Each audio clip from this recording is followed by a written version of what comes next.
Uma boa noite, meus irmãos. Nesse dia, com esse tempo tão diferenciado, podemos dizer assim, é sempre muito gratificante estarmos aqui reunidos, estarmos juntos.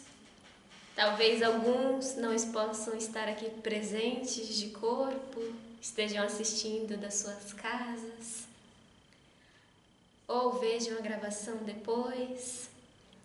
Mas o que é mais fascinante de nós é que nós conseguimos estar presentes aqui em pensamento. Nós conseguimos nos unir de tal forma nessa harmonia de ideias, de valores, de objetivos em comum. É a nossa comunhão com o Cristo aqui que nos permite estar hoje encarnados, desencarnados, aqui presentes ou nos seus lares. Todos estamos nesta comunhão. E como nossa irmã mesmo, Andréia, dizia na abertura, fazer a nossa parte. Como os espíritos sempre dizem, nós somos os protagonistas de nossa história. Quer dizer que nós somos responsáveis pelas luzes e pelas trevas que cativamos em nossa vida. Quer dizer que cabe a nós o bom investimento para construirmos uma história de vitória, uma história de amor, uma história de esperança e de transformação. E assim, meus irmãos, para iniciarmos esta participação nesta noite, que possamos assim fechar os nossos olhos, elevando o nosso coração até Deus, nosso Pai, que já nos aguarda de braços abertos a nos acolher, pois Deus sempre esteve, sempre está e sempre estará ao nosso lado. O que nos cabe assim, o nosso papel, é educarmos o nosso olhar para percebê-lo, educarmos os nossos ouvidos para escutá-lo, educar os nossos pensamentos para compreendê-lo e educar os nossos sentimentos para senti-lo. Sentir a sua presença a conduzir, guiar nossa vida, nos impulsionar para expandirmos rumo à eternidade, como seres produto da sua criação, produtos do seu amor. E assim nos reunimos aqui em reconhecimento a nosso Pai. Ali afirmar que se o Pai está junto de nós, nós também nos mobilizamos para nos conectar com Ele. E assim aprendemos juntos, nos educamos e nos aperfeiçoamos. E neste clima, Senhor, de união e comunhão, que possamos expressar nosso reconhecimento, nossa admiração a Ti, nos preparando para esta reunião, para esta participação desta noite. Realizando então a prece que nosso Mestre Jesus nos ensina. Assim dizendo: Pai nosso que estais no céu, santificado seja o vosso nome. Venha a nós o vosso reino. Seja feita a vossa vontade, assim na terra como no céu. O pão nosso de cada dia nos dai hoje. Perdoa, Senhor, as nossas ofensas, assim como nós perdoamos a quem nos tem ofendido. E não nos deixe, Pai, cair em tentação,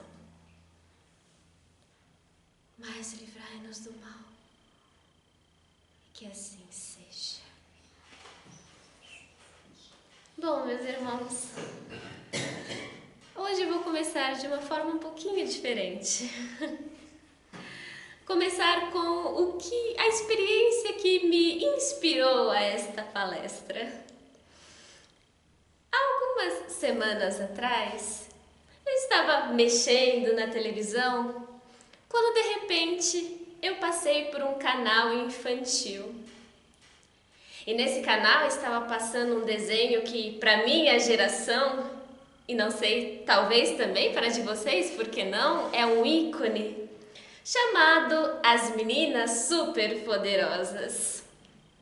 Para quem não conhece ou não tem filhos, de forma bem resumida, esse desenho conta a história de 3 irmãs, acidentalmente criadas em um laboratório por um professor, que são superpoderosas e combatem os crimes e os inimigos da sua cidade.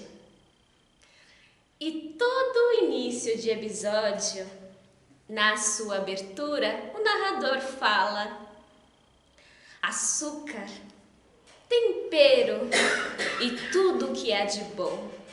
Esses foram os ingredientes escolhidos para criarem as garotinhas perfeitas. Mas o professor Otônio acidentalmente acrescentou um ingrediente extra na mistura: o elemento X.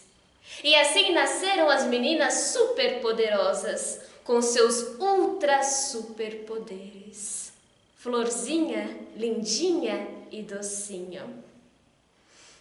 E pode parecer bobo ou completamente aleatório eu estar contando esta experiência nostálgica para vocês, mas rever a abertura desse desenho com esse texto interessante naturalmente me fez associar a um outro objeto de criação, talvez até mais curioso e intrigante, que seria a criação daquela que é a criatura mais singular e podemos dizer misteriosa que existe. Talvez não seja superpoderoso, mas com certeza desafiou todas as probabilidades de existir. Todas as probabilidades matemáticas, todas as probabilidades naturais. É uma verdadeira singularidade, que é o ser humano.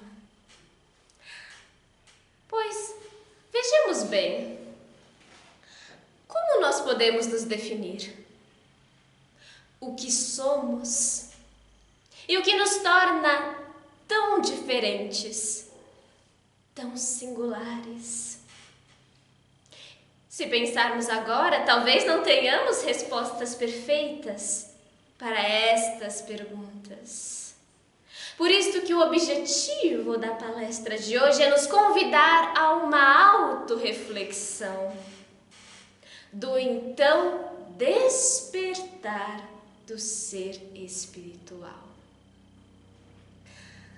Pois bem, o ser humano, mais conhecido por aquele que é o ser inteligente da criação. É inegável que nossa origem sempre ocupou a mente dos homens desde os tempos mais remotos e nas diferentes culturas. Nesse contexto, os princípios da teoria criacionista, teoria esta que afirma que a humanidade, o universo, a vida, são criações exclusivas de um agente sobrenatural, foi nos dado como certo e inquestionáveis. Como podemos ilustrar no livro A Gênesis, ao descrever a criação do homem no capítulo 2, versículo 7. O Senhor Deus formou, pois o homem do barro da terra, e inspirou-lhe nas narinas um sopro de vida, e o homem se tornou um ser vivente. Ou seja, nessa perspectiva, semelhante à representação da abertura do desenho, nos coloca como produtos acabados, como criaturas perfeitas e imutáveis. Só de observarmos a nossa experiência em uma só vida, nesta existência, e da vida na Terra como um todo, seria isto verdade? Pois sim, nós somos criados por Deus. Mas se somos assim criaturas perfeitas e imutáveis, por que somos tão diferentes uns dos outros? Um outro exemplo. Eu, você, todos nós, há 10 anos atrás, nós somos as mesmas pessoas de agora? Agora, até num plano maior, o homem há 2000 anos atrás é o mesmo homem do século 21? Tem as mesmas habilidades, interesses, valores, mentalidade? Então somos diferentes, certo? Nesse caso, onde estaria a justiça de Deus em criar desde o início homens com posições e características tão diferentes uns dos outros? Isso não traria necessariamente vantagens e desvantagens para uns e outros? Por esta razão, meus amigos, que a doutrina espírita, na sua proposta reveladora e consoladora, busca construir respostas a estes enigmas e aparentes controvérsias sob a luz do amor, da justiça e da misericórdia de Deus, que se manifesta em nossas vidas através de suas leis. E entre elas, há a lei de evolução. Quer dizer que a vida é movimento. A evolução é parte da nossa natureza, da criação como um todo. Em parte, ela se realiza pela força das coisas.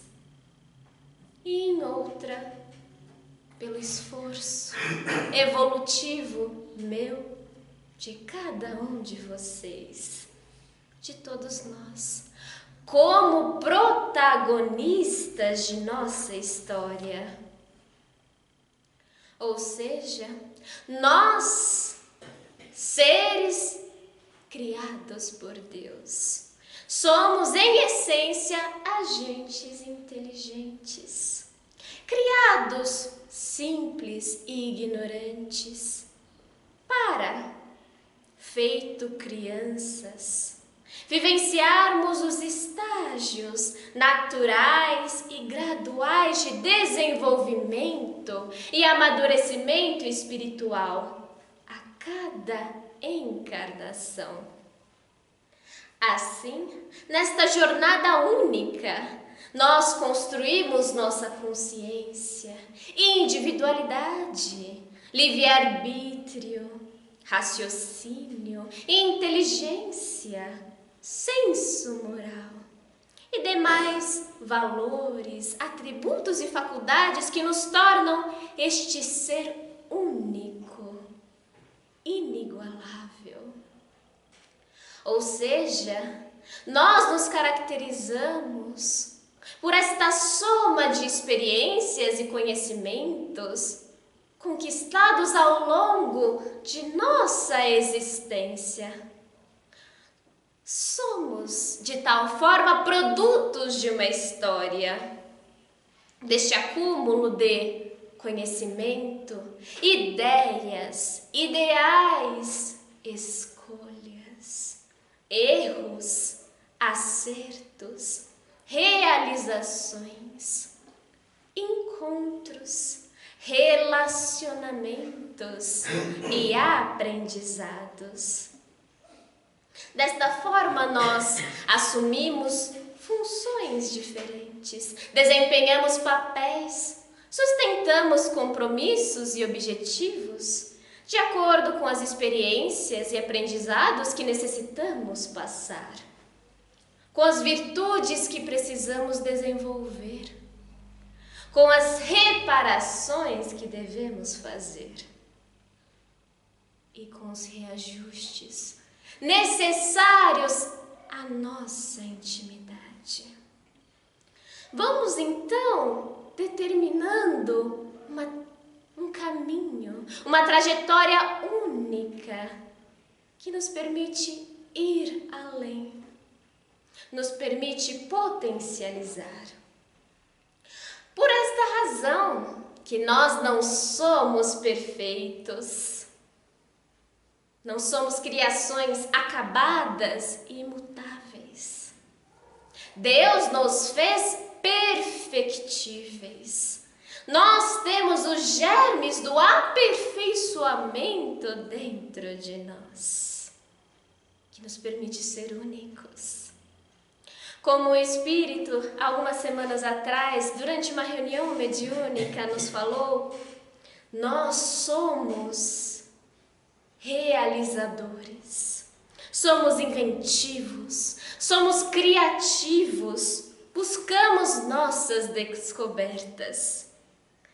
Trabalhar, aprender, crescer, servir, enfim, todos nós estamos nesta jornada magnífica de encontro a Deus, nos aprimorando como filhos de Deus. Nesse parâmetro, nós podemos dizer que o Espírito, nós nos desenvolvemos dentro de duas asas, didaticamente falando. Em uma, nós desenvolvemos o progresso intelectual. Já na outra, nós desenvolvemos o progresso moral. De um lado, a razão. Do outro, os sentimentos. A inteligência, como bem sabemos, muito associada ao pensamento e à razão, se revela por esta nossa capacidade de avaliar, discernir, planejar, compreender o mundo, as nossas ideias e dar a isto um significado.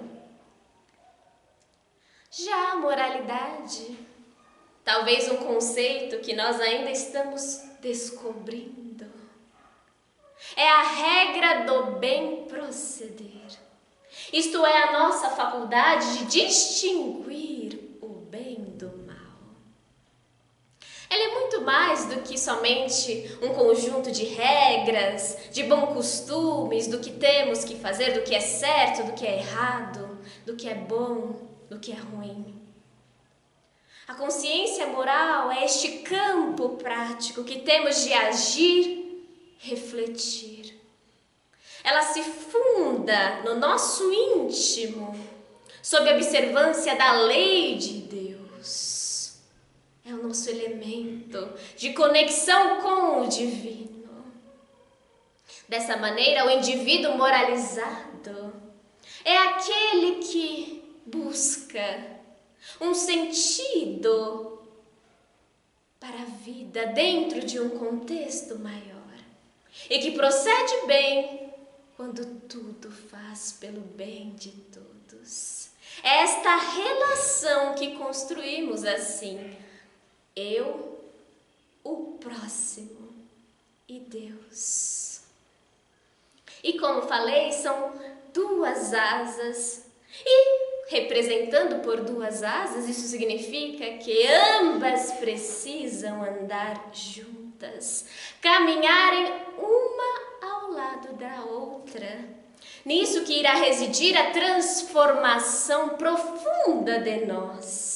São os elementos necessários para nós nos potencializarmos.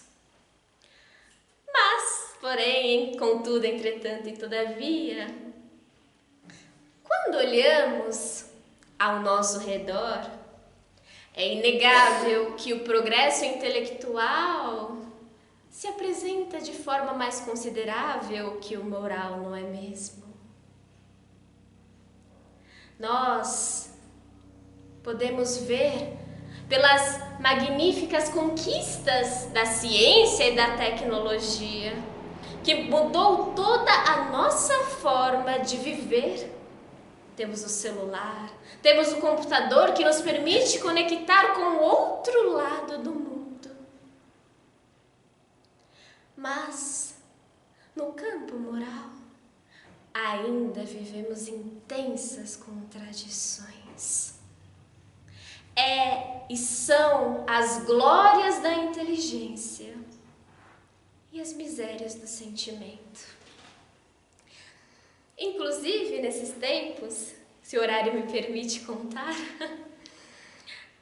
estava passando ainda, acredito que ainda está passando no cinema, uma história bem interessante, um filme baseado em fatos reais, que conta a história de um cientista que foi e é considerado uma das mentes mais brilhantes da história. Nascido no início do século XX nos Estados Unidos, seu nome é Oppenheimer.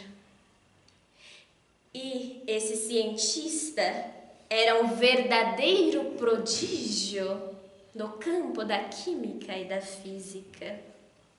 Ele estudou nas instituições mais prestigiadas do mundo e era tão apaixonado pelo estudo, pela ciência e pela pesquisa que chegava a enlouquecer os seus conhecidos.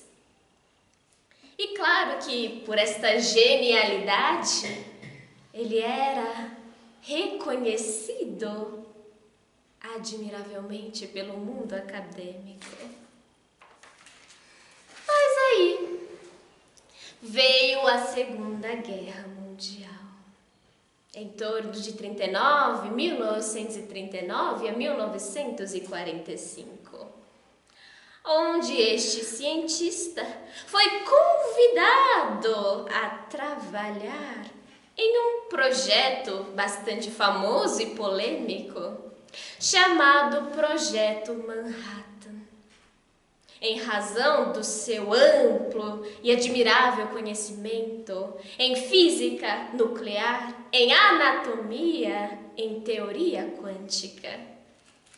Sua tarefa seria, então, desenvolver as armas atômicas. Ele já começou montando uma equipe de trabalhos especialíssima e promissora. E ele estava entusiasmado, melhor dizendo. Suas ideias sobre a reação de uma bomba atômica rapidamente ganharam reconhecimento naquele projeto. E os trabalhos floresceram de forma admirável e gloriosa. Já no primeiro teste, na sua biografia, ele relata que algumas pessoas riram, outras choraram, mas a maioria ficou em silêncio. Talvez Oppenheimer não soubesse explicar, mas ele sabia com certeza, só com o primeiro teste, que aquele projeto mudaria o mundo. Pouco depois, as bombas atômicas foram lançadas nas cidades japonesas de Hiroshima e Nagasaki. O número, meus amigos, aproximado de mortes em decorrência dos bombardeios gira em torno dos 215 mil pessoas. Que dirá aqueles que carregam sequelas até os dias de hoje? E não existem palavras que possam dizer o que nosso irmão sentiu após este evento, após esta tragédia que, em partes, aconteceu por sua contribuição. Como ele chamava esta coisa perversa que ajudei a criar. Ele relata que era como se suas mãos estivessem manchadas de sangue. O evento, inclusive, trouxe à sua mente as palavras de uma antiga escritura hindu. Agora eu me tornei a morte, a destruidora dos mundos. E este evento mudou completamente a sua vida. Ele rapidamente confrontou o secretário de guerra dos Estados Unidos, exigindo que as armas nucleares fossem banidas. Depois da guerra, ele se fez um pacifista. Claro que, como cientista, ele defendia arduamente a liberdade pela busca do conhecimento. Mas afirmava que as ciências e as humanidades não são empreendimentos separados, excludentes uns dos outros, mas que devem estar interligados e inseparados. Então vejam, meus irmãos, um exemplo, um pequeno exemplo, mas que revela a nós a importância de investir neste aprendizado intelectual e no aprendizado moral, de termos estas duas faculdades unidas. É claro que a inteligência, ela é rica de méritos. E em muitos aspectos, como nos fala o Livro dos Espíritos, ela impulsiona o desenvolvimento moral, pois torna mais compreensível a nós o bem e o mal. Mas é uma faculdade que precisa ser bem empregada, direcionada e conduzida.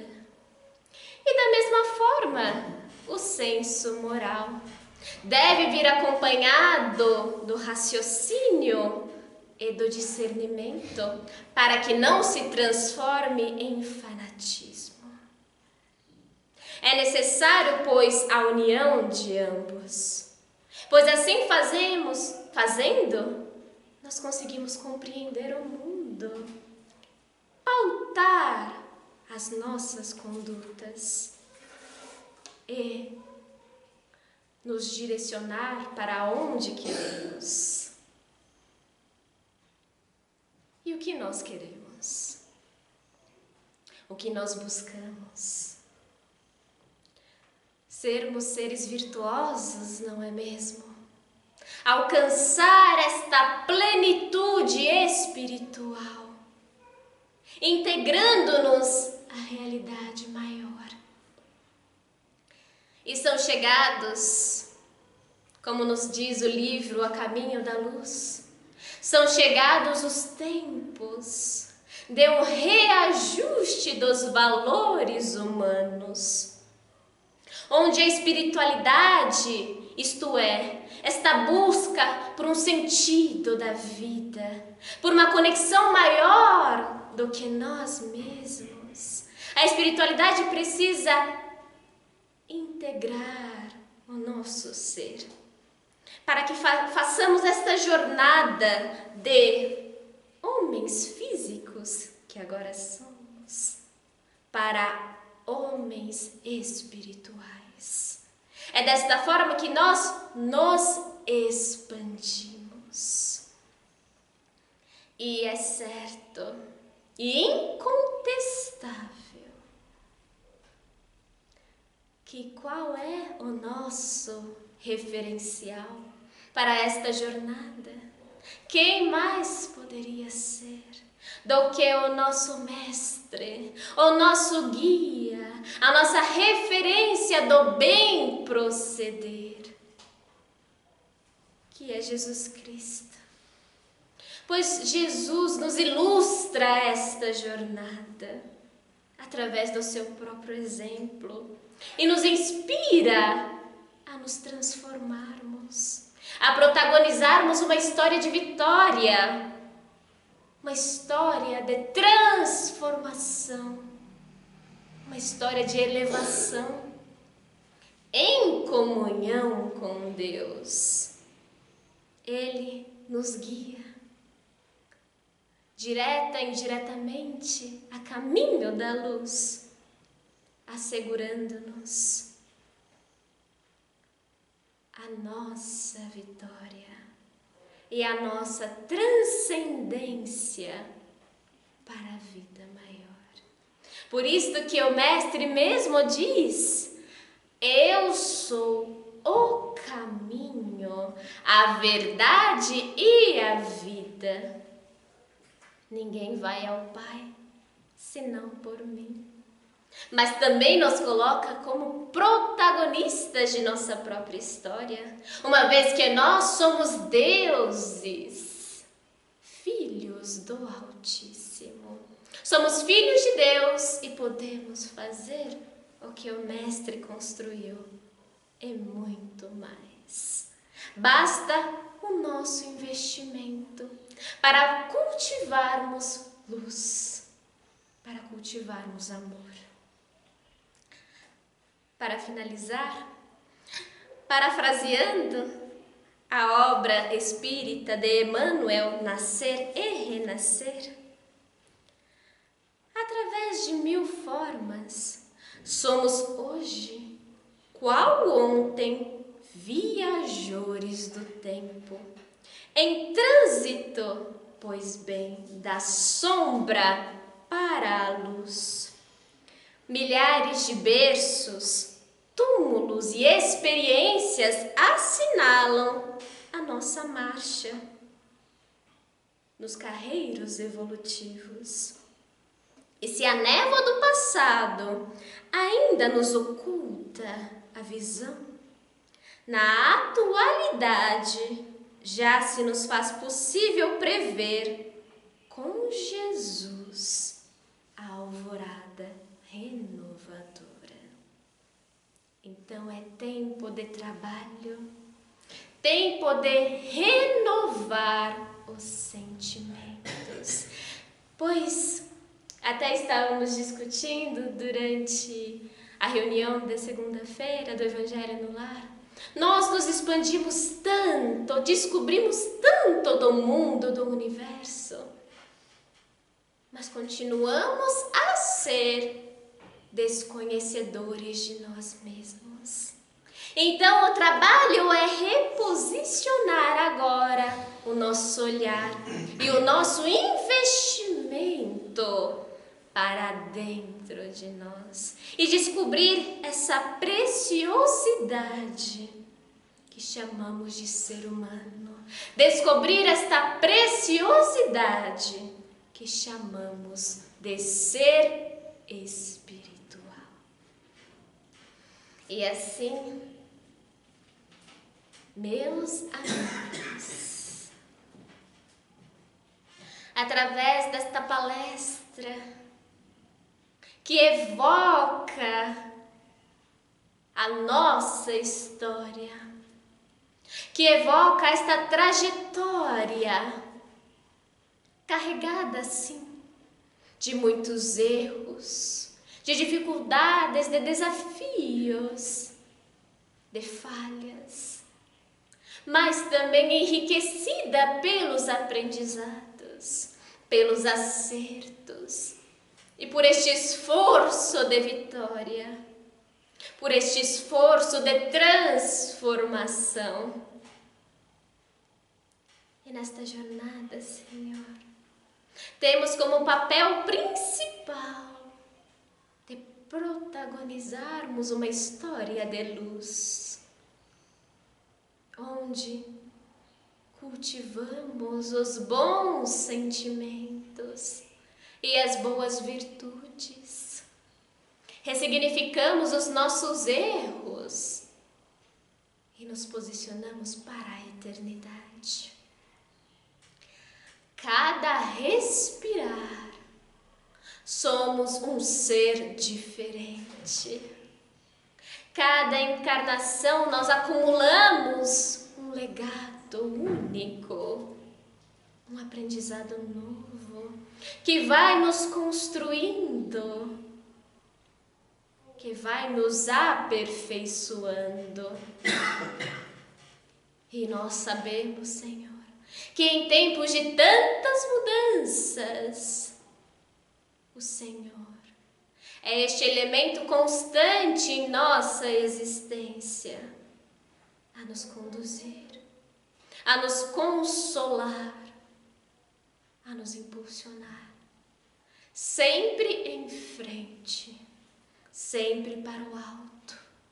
E tão bom que é como Pai, que nos coloca a representação maior do seu amor, que já vimos nesta terra, para ser o nosso guia primeiro, que é nosso irmão, Jesus Cristo, que vem a nós para nos ilustrar o caminho do amor, o caminho do reino dos céus, e nos estimula a sermos agentes de transformação de nossas vidas.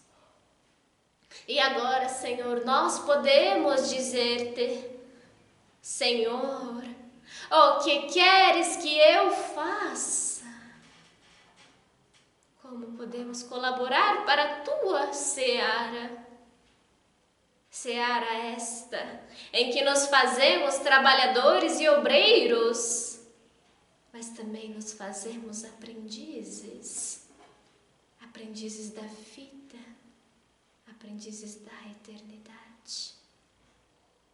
E nós, Senhor, confiamos a Ti nossa fidelidade, nosso devotamento, pois sabemos que Tu és Pai e Tu a tudo criastes como obra de amor, do sopro da vida, do sopro do amor.